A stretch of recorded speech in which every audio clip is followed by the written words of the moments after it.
TriMet hands Colorado rail car $22 million to manufacture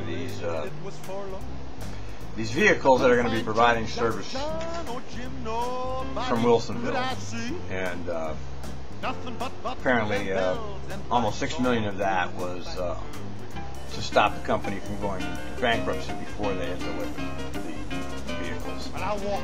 So basically, we have another situation where public money is used to hand over to a private company.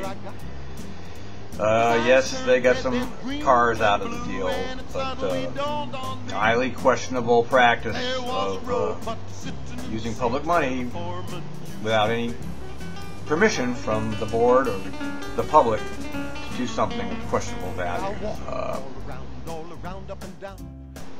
Apparently the owner of that company, somebody by the name of Tom Rader,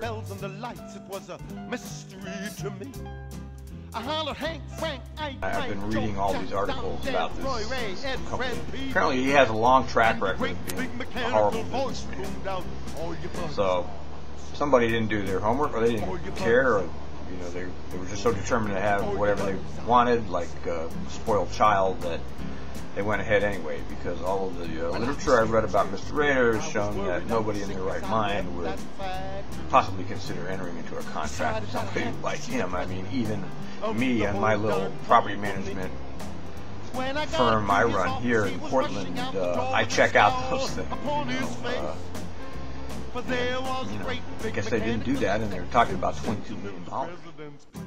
Okay, so now Fred has done all of this. He's got that green line going in, millions and millions of dollars, and millions more in operational expenses as time goes on. So he's created all this huge expansion, and so what happens now? We get a letter from Fred on the 19th of December, telling us that he expects a 5% reduction, as he puts it, a 5% reduction in continuing expenses in both service and division budgets.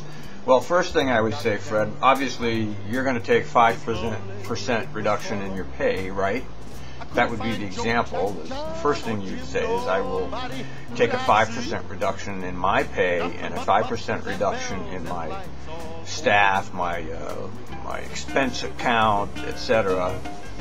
And then, after you've led by performance, we can consider this other request. However, I think that it's important for us to realize that we're in this predicament because of you, Fred, because of the decisions you've made to expand without any real control, and to threaten cutting back low-performing lines. That's kind of the equivalent of having a state budget crisis and saying, oh, we're going to have to cut off medications to the poor now because we can't afford to fund the poor.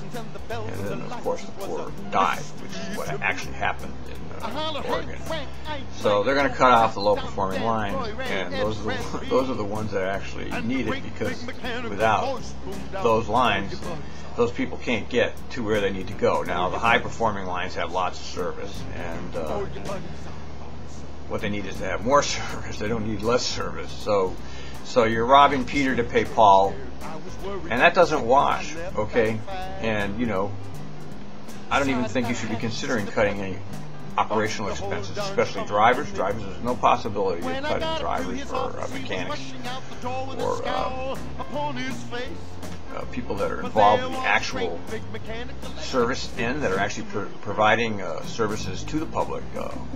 Lots of cuts can be made to the office, the 5 stories of people sitting in the offices up there in Center Street, but first has to start from your office, Fred. It should at least be 5%. Actually, it should be more like 25% reduction in your pay, because this situation was brought about by yourself.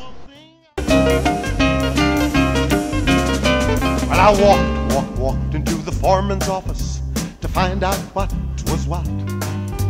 I looked him in the eye and I said, what goes? This is the answer I got. His eyes turned red, then green and blue, and it suddenly dawned on me. There was a robot sitting in the seat where the foreman used to be.